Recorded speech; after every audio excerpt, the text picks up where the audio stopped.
Her kış kampı terk ederiz. We abandon the camp every winter. We abandon the camp every winter. Şu anda şehri terk ediyoruz. We are abandoning the city right now. We are abandoning the city right now.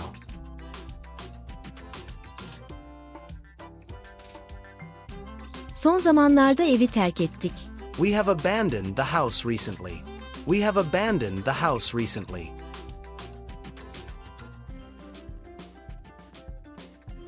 Yıllardır karakollarımızı terk ediyoruz. We have been abandoning our outposts for years. We have been abandoning our outposts for years.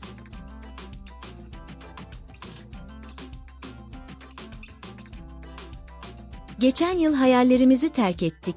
We abandoned our dreams last year. We abandoned our dreams last year.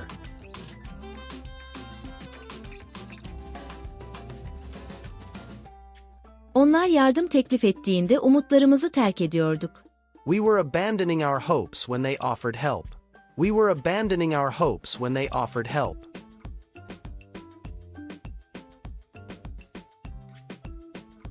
Bir çözüm bulmadan önce planlarımızı terk etmiştik. We had abandoned our plans before we found a solution. We had abandoned our plans before we found a solution.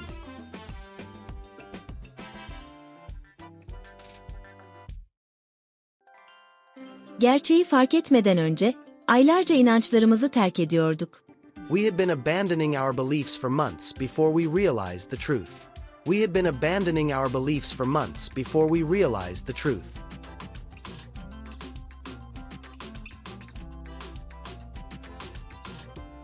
Gelecek hafta sorumluluklarımızı terk edeceğiz. We will abandon our responsibilities next week. We will abandon our responsibilities next week.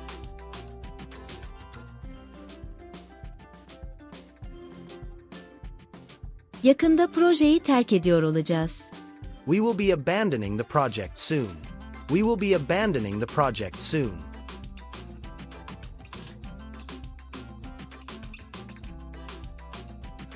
Yeni ekip gelene kadar görevlerimizi terk etmiş olacağız. We will have abandoned our duties by the time the new team arrives.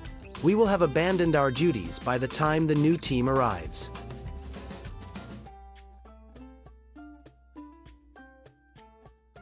Yıl sonuna kadar aylarca yükümlülüklerimizi terk ediyor olacağız.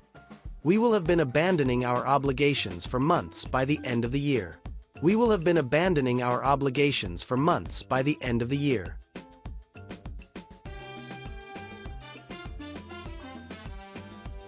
Every winter, we abandon the camp. It's cold, the wind is strong, and the snow makes it impossible to stay. This year was no different. As always, we packed our things and left the camp. But this time, something felt wrong. Right now, we are abandoning the city. It's not just the camp anymore. We are leaving everything behind.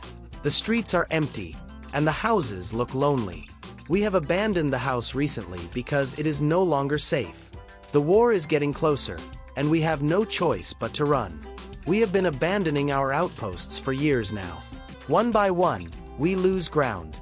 Every time we leave a place, it feels like we are leaving a part of ourselves. But we have to stay strong. We can't give up hope. Last year, we abandoned our dreams. We had plans for the future, but now those dreams are just memories.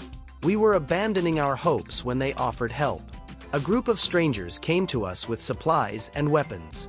For the first time in a long while, we felt hope again.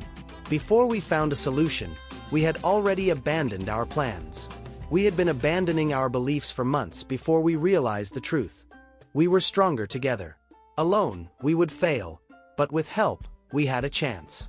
Next week, we will abandon our responsibilities. We can no longer stay and fight on our own. The resistance is calling us to join them. We will be abandoning the project soon, but that's okay. The project doesn't matter anymore.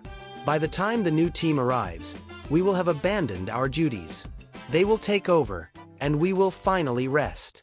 We have fought for so long. By the end of the year, we will have been abandoning our obligations for months. But now, we are not alone. Together, we will find a new home, a new future. Hikayemizin Türkçesini açıklama bölümünde bulabilirsiniz. Çalışmalarımızın devamı için abone olmayı ve beğeni bırakmayı unutmayınız.